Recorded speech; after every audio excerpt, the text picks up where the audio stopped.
Hello students, आज ये हमारा +1 क्लास का फर्स्ट लेक्चर है और आपको मैं स्टार्ट करवाऊंगी सेट्स चैप्टर।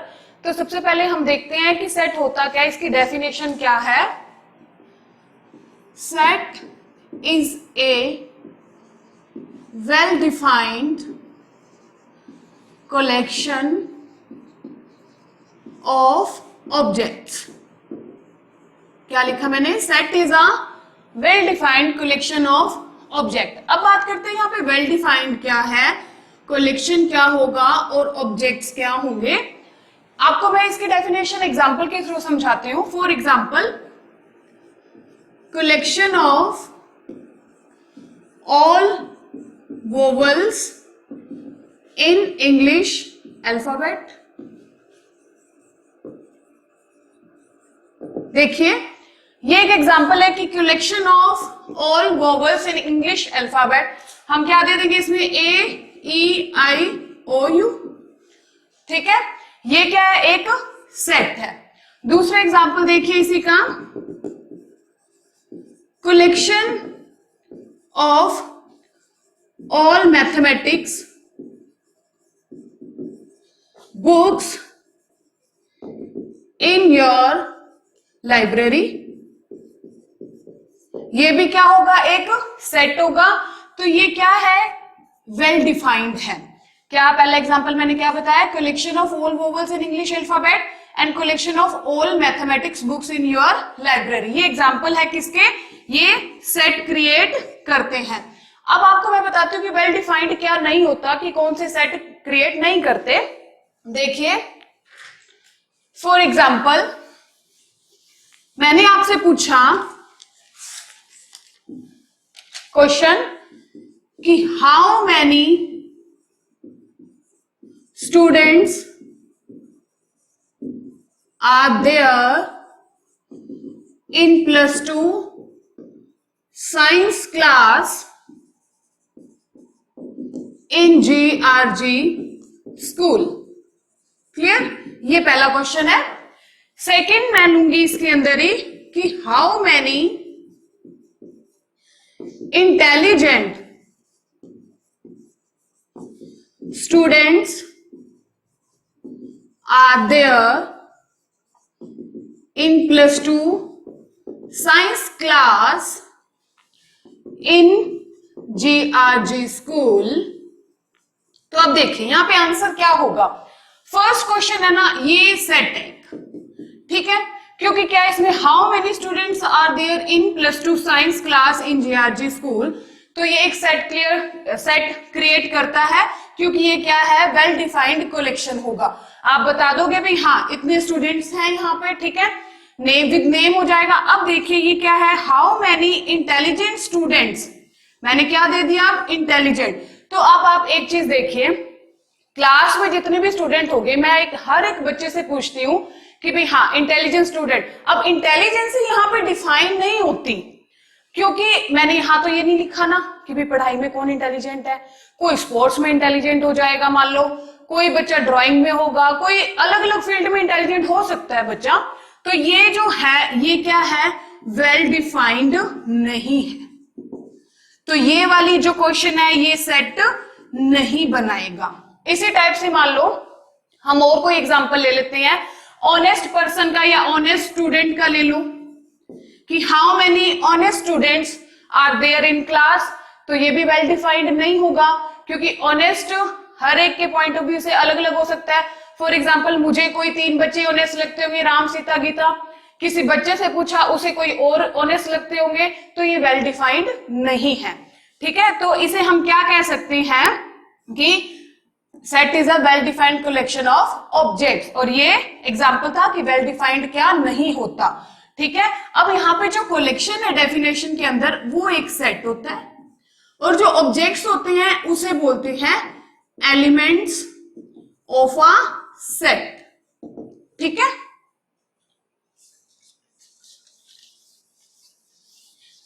इसी के अंदर और भी जो क्वालिटेटिव एट्रीब्यूट्स होते हैं, जैसे ऑनेस्ट पर्सन, इंटेलिजेंट स्टूडेंट्स हो गया, रिचेस्ट पर्सन हो गए, इस टाइप से जो भी होगा वो well defined collection of objects नहीं होंगे, तो वो सेट नहीं होगा।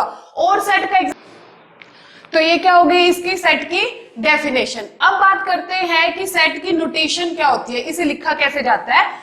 जो कैपिटल लेटर्स होते हैं ए बी सी डी या जो भी दे रखा हो, जो कैपिटल लेटर्स होते हैं वो सेट होते हैं, और एलिमेंट्स क्या होते हैं उसके अंदर, जो स्मॉल लेटर्स वाले होते हैं उन्हें क्या बोलते हैं, एलिमेंट्स।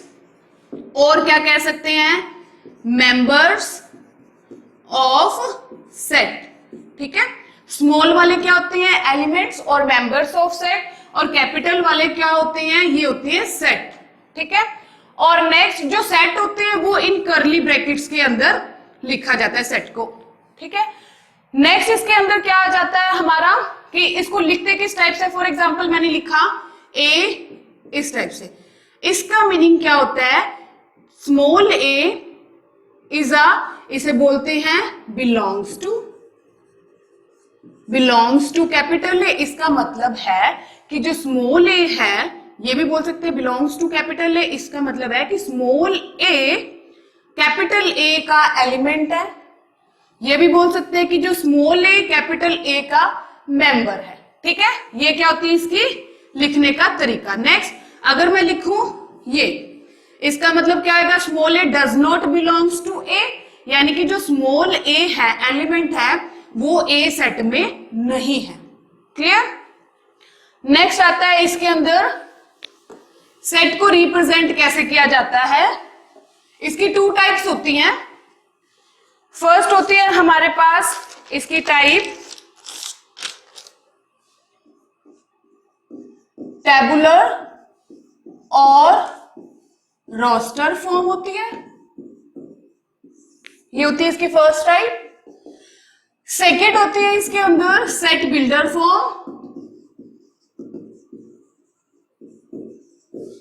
और इसे बोलते हैं रूल मेथड। ठीक है, क्या होता है ये, यहां पे एग्जांपल ले लेते हैं हम। वही सेम ले लिया मैंने कि इसके अंदर AEIOU है मान लो। ठीक है, ये क्या है मुझे पता है कि ये क्या है, वोवेल्स है इंग्लिश अल्फाबेट के। तो हम टेबुलर रोस्टर फॉर्म में इसे कैसे रिप्रेजेंट करते हैं, सबसे पहले कर्ली ब्रैकेट्स लगाएंगे और जो भी एलिमेंट इसके अंदर लिखेंगे उसको कॉमा से अलग कर देंगे। ये होती है टेबुलर और रोस्टर फॉर्म लिखने का तरीका। इसी टाइप से अगर मैं बोलूं कि टेबल ऑफ 2 लिखो तो क्या लिखेंगे हम, 2 4 6 8 10 12 14 16 18 एंड 20।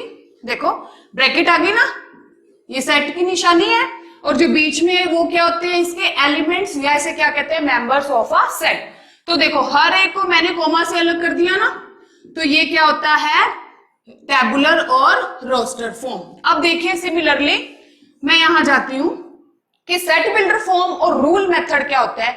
ये एक तरह की ना स्टेटमेंट लिखना होता है हमें। इसमें कैसे लिखेंगे, जैसे कि ये पहला ही ले लेते हैं, ये क्या है AEIOU क्या है, मुझे पता है कि ये वोवेल्स है इंग्लिश अल्फाबेट के, लेकिन इसमें इसको हम कैसे लिखेंगे। देखिए सबसे पहले हम इसमें लिखते हैं, कर्ली ब्रैकेट तो लगेगी X, डॉट डॉट लगाओ या ये वाला मार्क लगाओ, इसे बोलते हैं सच दैट, कि X किस टाइप का है, क्या बोलते हैं इसे, सच दैट। AEIOU है ना, तो मैं यहां पे लिखूंगी किस टाइप का X is a vowel in English alphabets, और इसे कर्ली ब्रैकेट से क्लोज कर दूंगी। तो देखिए सिंपल ऐसे लिखा था, तो वो तो क्या था, टेबुलर रोस्टर फॉर्म थी। जब इस टाइप स्टेटमेंट में लिखेंगे तो उसे बोलते हैं सेट बिल्डर फॉर्म और रूल मेथड। क्या है, क्या लिखा मैंने, X किस टाइप का है, such that X is a vowel in English alphabets. Clear. ये होती है टेबुलर फॉर्म, और वो दूसरी क्या होती है इसके अंदर, set builder form. Set builder form का आपको मैं और एग्जांपल देती हूं। यहां पे देखिए इसका एग्जांपल, हमें मान लो ये दे दिया गया 2 4 6 एंड 8 एंड डॉट डॉट।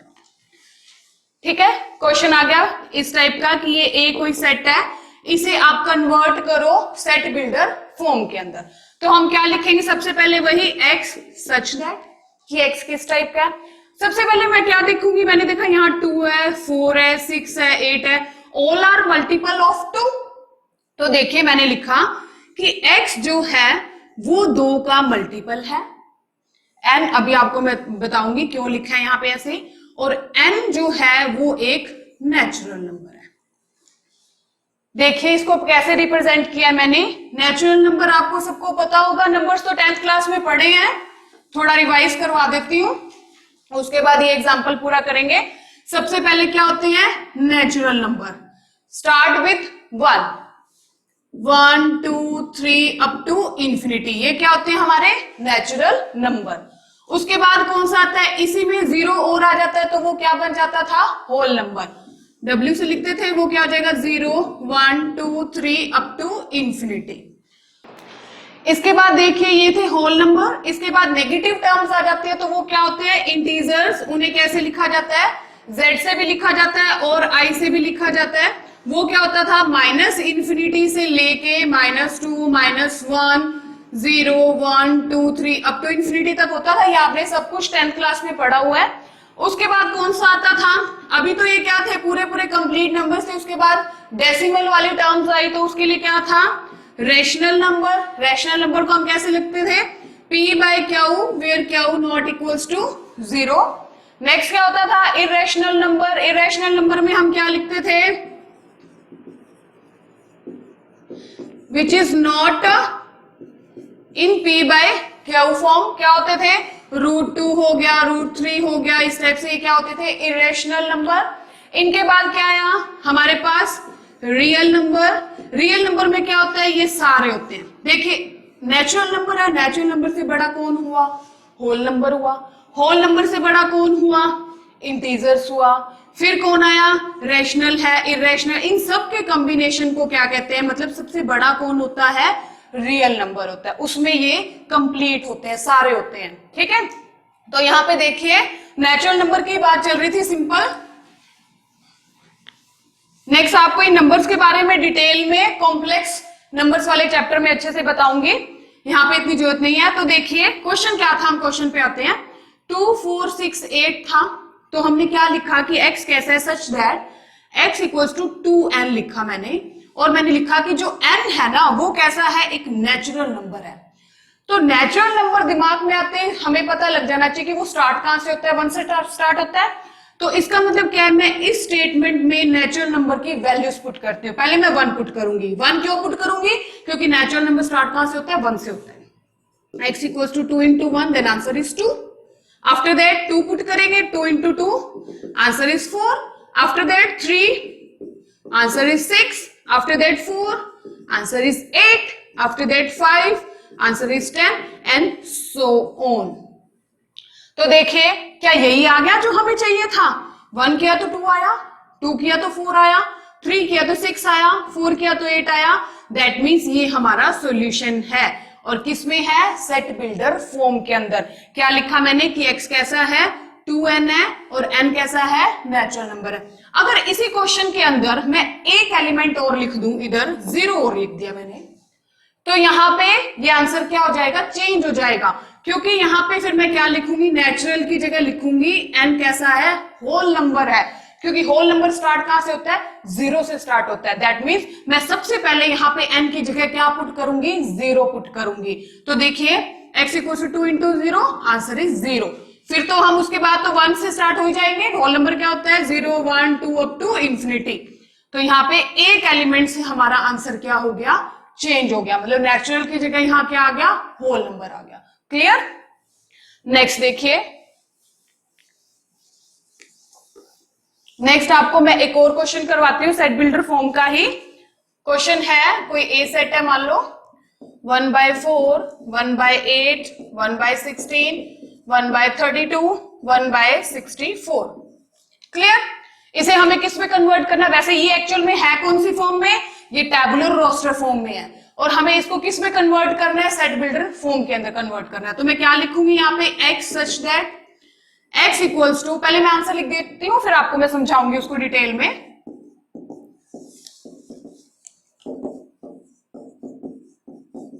ये मैंने आंसर लिखा, देखिए सबसे पहले देखिए मैंने क्या लिखा है, x such that x equals to, यहां पे देखते हैं ये क्या है, 2 का मल्टीपल, मैंने देखा ये भी 2 का मल्टीपल है, ये भी 2 का है, ये भी 2 का है और ये भी 2 का है। ठीक है, तो मैंने क्या लिखा कि x कैसा है, ऊपर तो 1 है ना सभी के, तो 1/2 की पावर n लिख दिया मैंने। ठीक है, और n कैसा है, n है नेचुरल नंबर। लेकिन अब ये वाली टर्म मैंने क्यों लिखी, क्योंकि सिर्फ ये सफिशिएंट नहीं है यहां तक आंसर, क्योंकि अगर मैं ये ना लिखूं इसका मतलब तो मैं n की जगह पहले 1 पुट करूंगी ना, लास्ट क्वेश्चन में यही था। लेकिन यहाँ पे 1 पुट करते तो आंसर नहीं आएगा, 1/2 आएगा, 1/2 तो है ही नहीं इसके अंदर। तो इसका मतलब मैंने आगे कंप्लीट क्या लिखा कि जो n है वो, ये आपको साइन पता है, ये क्या होता है, n बड़ा है और इक्वल है। इसका मतलब कि n 2 भी है और 2 से बड़ा है। ठीक है, ये तो लेस एंड ग्रेटर तो आपको अच्छे से आता होगा। और ये क्या साइन है, यहाँ पे n छोटा है, ये आपको पता है ना, ये साइड बड़ी होगी और ये साइड छोटी होगी। तो देखिए ये क्या कहता है, n 6 से छोटा है बट 6 के इक्वल भी है, ये इक्वल का साइन होता है। इसका मतलब यहाँ पे जो n की वैल्यूज है मैं लिख लेती हूँ, क्या क्या है मेरे पास, 2 है, 3 है, 4 है, 5 है और 6 है, यहां तक ही आएंगे ना। और अगर मैं ये बात ना लिखती तो हमारा तो आंसर ही गलत हो जाता इसके अकॉर्डिंग की नेचुरल नंबर, और मैंने देखा नेचुरल नंबर तो 1 से स्टार्ट होता है, दैट मींस मैं n को 1 पुट करूंगी, 1 पुट किया तो आंसर ही गलत आ गया। तो ये भी हमारा कंप्लीट करता है इसका आंसर। तो देखिए अब मैं n को पहले 2 पुट करूं इस स्टेटमेंट में, तो क्या आ जाएगा, 1/2 स्क्वायर क्या होता है, 1/4। फिर मैं क्या पुट करूंगी, 3 पुट करूंगी, 1/2 की पावर 3 वो क्या होता है, 1/8 होता है। फिर मैं 4 पुट करूंगी, 1/2 की पावर 4 क्या होता है, 16। उसके बाद मैं 5 पुट करूंगी, 2 की पावर 5 होता है 1/32, ये आप कैलकुलेट करके देख लेना, यही आएगा। उसके बाद 2 की पावर 6 किया तो 1/64। आगे मैं नहीं करूंगी 7 पुट, क्यों करूंगी, चाहिए नहीं यहाँ पे। अगर एक एलिमेंट और दिया होता आंसर वही आता कि 1 की पावर 2 की पावर 7 करते तो हम 7 पुट करते। मैंने काउंट कर लिया, 1 2 3 4 5 है, तो 1 2 3 4 5 ही हम इसके अंदर पुट करेंगे। क्लियर, तो इसे बोलते हैं सेट बिल्डर फॉर्म। ये थोड़ी सी प्रैक्टिस करने से आती है, आप इससे रिलेटेड एग्जांपल्स पढ़िए, क्वेश्चंस देखिए, जितने ज्यादा क्वेश्चंस करोगे उतनी जल्दी आपको प्रैक्टिस हो जाएगी। नेक्स्ट देखिए, अब हम सेट की ओर आगे बात करते हैं कि जो हमारा सेट होता है उसके अंदर जो एलिमेंट्स होते हैं, एलिमेंट्स अंदर होते हैं ना, देखिए 1 2 3 है मान लो, ठीक है, एक मैंने लिख दिया 3 2 1, एक मैंने लिख दिया 1 3 2, ठीक है। सेट के अंदर जो एलिमेंट्स का ऑर्डर होता है ना, ऑर्डर का मतलब क्या है कि जो पहले नंबर पे है, यहां पे कहां पे आ गया, तीसरे नंबर पे आ गया।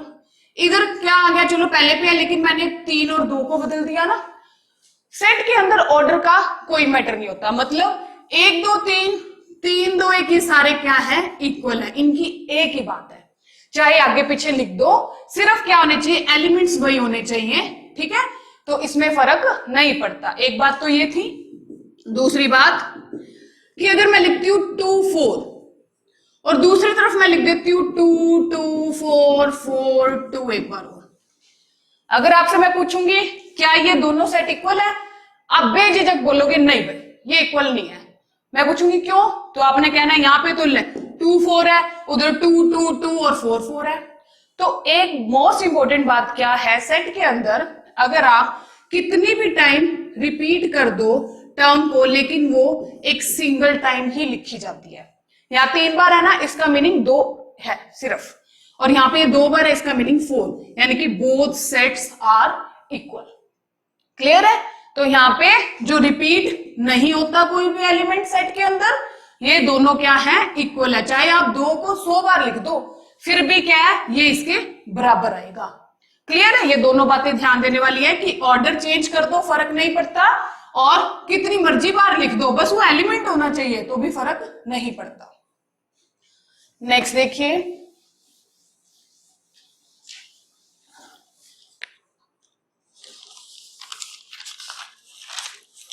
इसके बाद हमारा नेक्स्ट टॉपिक आ जाता है फाइनाइट सेट और infinite set. Finite set, infinite set क्या होता है? फाइनाइट सेट ऑब्वियसली बात है, नाम से ये है कि जो हमारा मान लो जिसको जितने भी एलिमेंट्स होंगे वो फाइनाइट होंगे। फॉर एग्जांपल 1 2 3 4 अगर इतने दे देते हैं तो ये फाइनाइट है, ठीक है। और देख लो चाहे 100 दे दो लेकिन वो काउंट हो जाए या पता है वो क्या होते हैं, फाइनाइट सेट होते हैं। इनफाइनाइट सेट के एग्जांपल क्या आएगा? मान लो नेचुरल नंबर। नेचुरल नंबर को हम कैसे लिखते हैं? 1 2 3, लेकिन पता नहीं होता कि वो खत्म कहां हो रहे हैं, नहीं पता ना, तो वो इनफाइनाइट सेट हो गया। होल नंबर भी इनफाइनाइट सेट है, इंटीजर्स भी इनफाइनाइट सेट है, रियल नंबर भी इनफाइनाइट सेट है। या मैं आपको बोल दूं राइट द नंबर,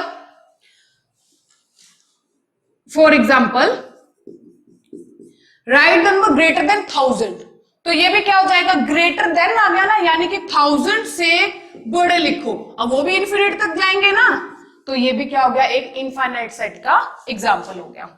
नेक्स्ट है हमारे पास सिंगलटन सेट।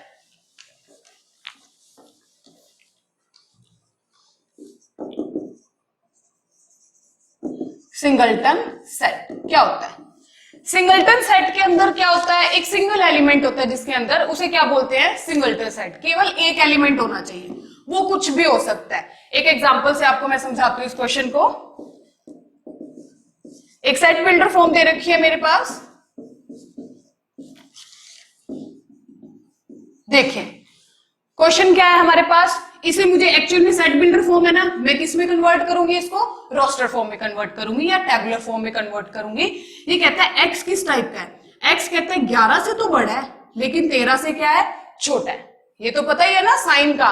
11 से तो ग्रेटर है बट 13 से लेस है। तो देखिए, और है कैसा? अगर मान लो ये टर्म ना दी होती तो हमारे दिमाग में बातें क्या आती है? 11 और 13 के बीच में तो पॉइंट्स, डेसिमल पॉइंट्स वाले बड़े आते हैं। 11.1 2 3 कितना चलता जाएगा, ठीक है। तो यहाँ पे कंडीशन क्या है कि x कैसा? नेचुरल, और नेचुरल नंबर में डेसिमल पॉइंट्स नहीं आते, पूरे पूरे होते हैं ना नंबर। तो 11 और 13 के बीच में केवल एक ही आता है, 12 आता है ना, तो आंसर क्या हो जाएगा इसका? 12, and that is a singleton set, जिसमें केवल एक एलिमेंट आए, उसे क्या बोलते हैं? Singleton set. नेक्स्ट डेफिनेशन देखिए, नेक्स्ट है नल सेट। नल सेट, और इसे क्या बोलते हैं? एम्प्टी सेट, और इसे क्या बोलते हैं? वॉइड सेट, ठीक है। इसका मीनिंग क्या आपको ये भी मैं एग्जांपल से समझाती हूं। मैंने ए सेट ले लिया,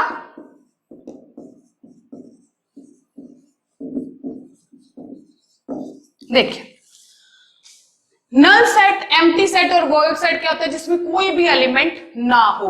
अब देखिए क्वेश्चन क्या है, एक्स किस टाइप का है? ये कहता है एक्स 3 से तो बड़ा है लेकिन 4 से छोटा है, ठीक है। अगर ये कंडीशन ना दी होती तो भी हम सोचते हैं भाई हाँ 3 और 4 के बीच में डेसिमल पॉइंट्स आते हैं, बट ये कहता है एक्स नेचुरल नंबर है, यानी कि 3 और 4 के बीच में तो नेचुरल नंबर होता ही नहीं, तो आंसर क्या आएगा? इसे बोलते हैं फाई।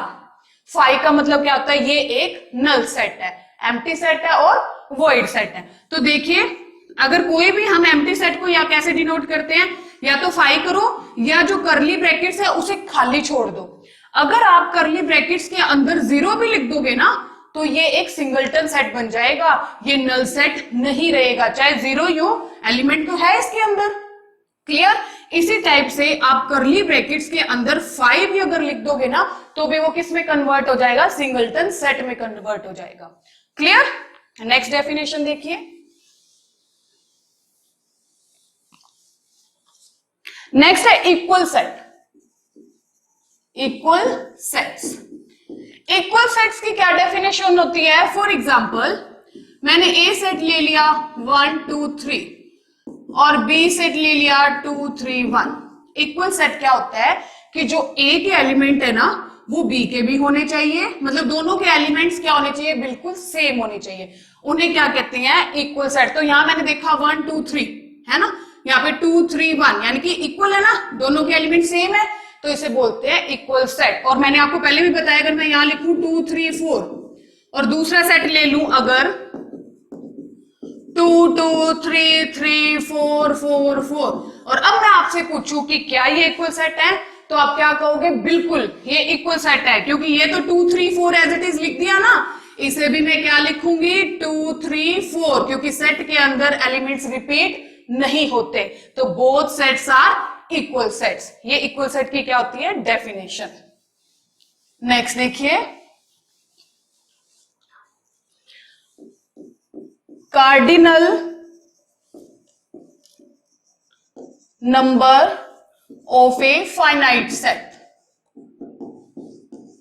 ये जो cardinal number of a finite, मैंने फाइनाइट क्यों लिखा, अभी मैं आपको इसका रीजन बताती हूं। सबसे पहले इसकी नोटेशन क्या, फॉर एग्जांपल एक मैंने कोई सेट ले लिया 1 2 3 4, ठीक है, और मैं आपसे पूछती हूं इसमें कितने एलिमेंट है, आप क्या कहोगे 4 एलिमेंट है, तो इसकी नोटेशन क्या होती है, इसे n ऑफ a से लिखते हैं, ठीक है, ये कार्डिनल नंबर लिखने का तरीका होता है। और मैं यहां लिखूंगी 4, क्योंकि इसमें कितने एलिमेंट है 4, मैंने काउंट करे और लिखा। अब यहाँ पे फाइनाइट ही क्यों लिखा, क्योंकि बच्चों क्या होता है, इसमें बताना होता है कि नंबर ऑफ एलिमेंट्स कितने हैं। इनफाइनाइट सेट में तो हमें पता ही नहीं होता कि नंबर ऑफ एलिमेंट कितने हैं, इसे लिखा जाता है cardinal number of a finite set. Similarly अगर मैं यहाँ पे एक और दे देती 5 नंबर, तो n ऑफ a क्या कन्वर्ट हो जाता 5, that is called cardinal number of A set. मतलब किसी सेट के अंदर कितने एलिमेंट्स हैं उसे बोलते हैं कार्डिनल नंबर।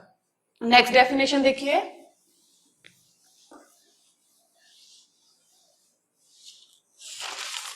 नेक्स्ट है हमारा इक्विवेलेंट सेट।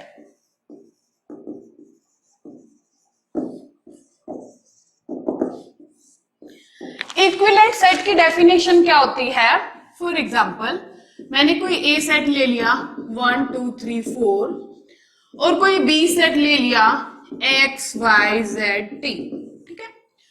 इक्विवेलेंट सेट का मतलब क्या होता है कि जितने एलिमेंट ए के अंदर है, मतलब cardinal number of a finite set of a, यानी कि n ऑफ ए कितना है 4 एलिमेंट्स है ना, और एलिमेंट इसमें कितने हैं, n ऑफ बी कितना है, वो भी 4 है, तो दोनों सेट के नंबर ऑफ एलिमेंट अगर सेम हो तो उसे क्या बोलते हैं, इक्विवेलेंट सेट बोलते हैं। n ऑफ बी भी क्या है यहाँ पे 4, then n of a equal हो गया n ऑफ बी के।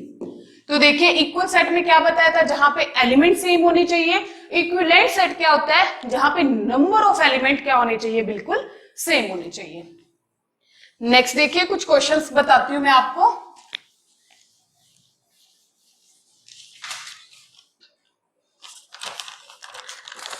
नेक्स्ट है एक क्वेश्चन कि उसे हमें रोस्टर फॉर्म में लिखना है, सेट बिल्डर फॉर्म में क्वेश्चन दे रखा है, उसका आंसर बताना है, ठीक है।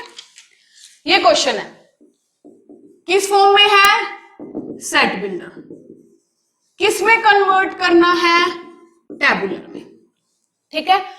x कैसा है, ये कहता है x स्क्वायर इक्वल्स टू 4 है, और साथ में x की वैल्यू भी देता है कि x के एक्चुअल में 3 है।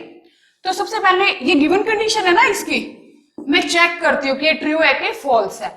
मैं ना यहाँ पे x की वैल्यू जो 3 है वो यहाँ पुट करके देखती हूँ, तो 3 स्क्वायर इक्वल्स टू 4, ये यही बात कह रहा है ना question, that means 9 equal to 4। ये तो पॉसिबल नहीं है, 9 कभी भी 4 के इक्वल नहीं होता। दैट मीन्स जो इसने हमें गिवन स्टेटमेंट दी है वो फॉल्स है, और फॉल्स का आंसर क्या होता है, ये एक नल सेट है। नल सेट का मतलब इसके अंदर कोई भी एलिमेंट नहीं आएगा, देन आंसर इज 5 कह सकते हो या खाली छोड़ सकते हो। क्लियर है, गिवन कंडीशन थी, पुट करा, कुछ आंसर ही नहीं मिला हमें, तो फॉल्स आए तो हमारे पास, तो वो क्या हो जाएगा 5 हो जाएगा उसका आंसर। नेक्स्ट क्वेश्चन देखिए,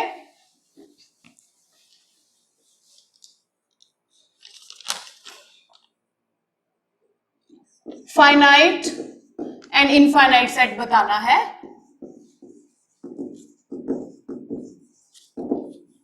मान लो एक सेट मैंने लिख दिया 1 2 3 4 और एक बी सेट ले लिया कि नंबर ग्रेटर देन 100। तो आप देखते ही बता दोगे, ये तो क्या 1 2 3 पता ही है, ये तो क्या हो गया हमारे पास फाइनाइट सेट हो गया, और नंबर ग्रेटर देन आ गया ना 100, यानी कि 100 से बड़ा है ना, तो उसका तो हमें कोई आइडिया नहीं है वो कहां पे जाएगा, तो उसे क्या बोलते हैं, इनफाइनाइट सेट बोलते हैं। नेक्स्ट एक आपको क्वेश्चन मैं करवा देती हूं इक्वल पे, इक्वल सेट पे। क्वेश्चन है ए सेट दे दिया A B C, B set दे दिया C A B A, C set दे दिया बी ए सी बी, और एक डी सेट दे दिया C A B C and सी। तो अब मुझे बताना, ये पूछता है कि इन चारों में से कौन कौन सा इक्वल है। तो सबसे पहले हम ये जो रिपीट कर रखा है इन्हें हम सिंगल टाइम लिख लेते हैं। ये क्या हो जाएगा यहाँ पे ए बी सी, ठीक है, और ये भी क्या हो जाएगा ए बी सी, और ये क्या हो जाएगा यहाँ पे ए बी सी, है ना, क्योंकि यहाँ पे क्या है ए रिपीट है लेकिन हम सिंगल टाइम ही लिखेंगे। यहाँ पे कौन रिपीट था, बी था, सिंगल टाइम लिखेंगे। सी रिपीट है 3 बार, पर हम लिखेंगे उसे सिंगल टाइम। तो देखिए A B C A B C A B C A B C, तो ये चारों सेट आपस में क्या है, बिल्कुल इक्वल है। क्लियर। एक क्वेश्चन और देखिए,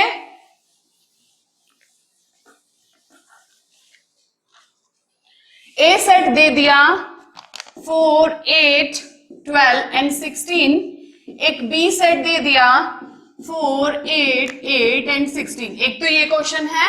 सेकंड क्वेश्चन देखिए, ए सेट दे दिया x such that modulus of x less than 2 when x not equal x belongs to integers, और हमें b सेट दे दिया -1 and 1। ठीक है, इंटीजर्स आपको पता ही है क्या होते हैं, बताया था मैंने पहले भी आपको कि -इंफिनिटी से कहां तक होते हैं, +इंफिनिटी तक होते हैं ना उसके अंदर नंबर्स। पहले ये वाला क्वेश्चन करते हैं। ये कहते हैं 4 8 12 16 है ए के पास एलिमेंट्स, और बी के बताना है हमें कि क्या ये इक्वल सेट्स हैं। इसे मैं क्या लिख लूंगी, 4 8 एंड 16। तो मैंने दोनों तरफ देखा कि भाई हाँ, यहाँ पे तो क्या है 12 नहीं है, तो 12 नहीं है तो क्या ए बी के इक्वल है, no, A not equal to B. ठीक है, इस क्वेश्चन पे आते हैं। बी सेट तो हमें क्लियरली दे रखा है, ए को हमें फाइंड करना पड़ेगा। क्वेश्चन की स्टेटमेंट समझो, क्या है ये, सेट बिल्डर फॉर्म है, और वो कौन सी है, रोस्टर फॉर्म है। ये कहता है कि x का मॉडुलस लेस देन 2 आना चाहिए। तो सबसे पहले मैं देखती हूँ 1 का मॉडुलस करते हैं तो वो 1 आता है। मॉडुलस का पता है ना आपको कि माइनस वाली टर्म भी प्लस हो जाती है, प्लस वाली प्लस रहती है।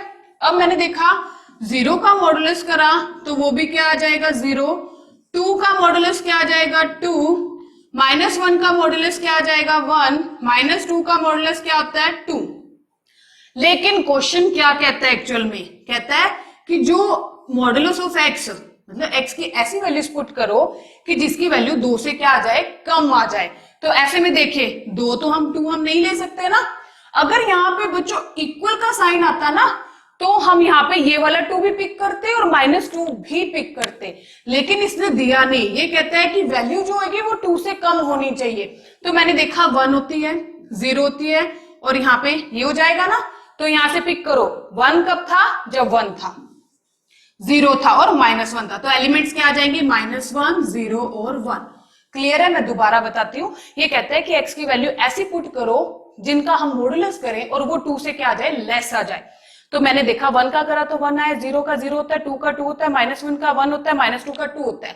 लेकिन मैंने ये दोनों टर्म्स को क्यों रिजेक्ट किया, क्योंकि इसने गिवन स्टेटमेंट में इक्वल नहीं दिया। अगर ये इक्वल देता, इक्वल का मतलब क्या होता है 2 या 2 से छोटे, लेकिन इक्वल नहीं दिया तो हमने ये 2 टर्म्स को रिजेक्ट कर दिया। अब मेरे पास जो ए सेट है वो आ गया -1 0 और 1, और बी सेट क्या था, -1 और 1। अब मैंने देखा क्या ये इक्वल है, नहीं बिल्कुल नहीं, ये तो 0 है, उसमें तो 0 है ही नहीं। तो हम क्या कहेंगे, A not equal to B. Clear है। एक मॉडुलस की और क्या डेफिनेशन होती है यहाँ पे, कि अगर modulus of x less than a होता है तो बाय डेफिनेशन क्या होता है, इसकी वैल्यू -a से a तक होती है। ये वैसे आपको फर्दर आगे वाले चैप्टर्स में मैं क्लियर करूंगी सारी डेफिनेशन। आज के लिए इतना ही है। सारी डेफिनेशंस अच्छे से पढ़ना उसको, अगर अच्छे से आएंगी तो आगे क्वेश्चंस हो पाएंगे। डेफिनेशन कीजिए, साथ के साथ एग्जांपल्स को ट्राई करो, क्वेश्चंस को ट्राई करो। नेक्स्ट में मैं आपको नेक्स्ट एक्सरसाइज करवाऊंगी। Thank you.